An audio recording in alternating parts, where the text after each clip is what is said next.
The Lord be with you. I'm Deacon Keith Fournier, and our first reading is from the book of the Acts of the Apostles. One night the Lord spoke to Paul in a vision. Be fearless. Speak out and do not keep silence. I am with you. I have so many people that belong to me in this city that no one will attempt to hurt you.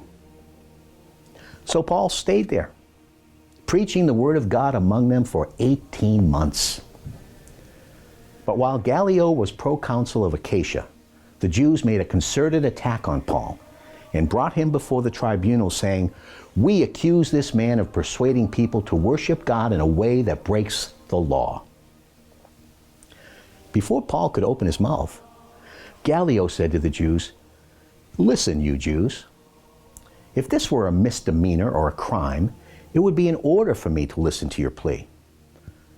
But if it is only quibbles about words and names and about your own law, then you must deal with it yourselves.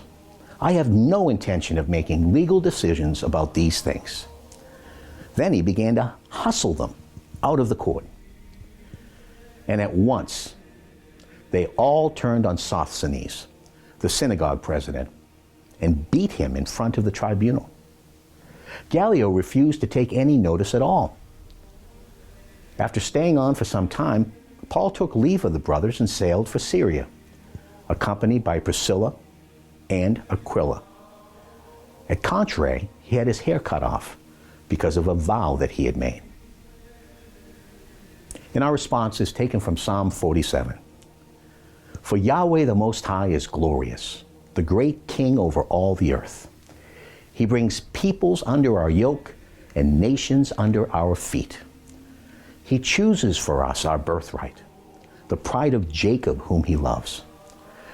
God goes up to shouts of acclaim, Yahweh to a fanfare on the ram's horn. Let the music sound for our God, let it sound. Let the music sound for our King, let it sound. For he is King of the whole world. Learn the music and let it sound for God. And a reading from the Holy Gospel according to St. John.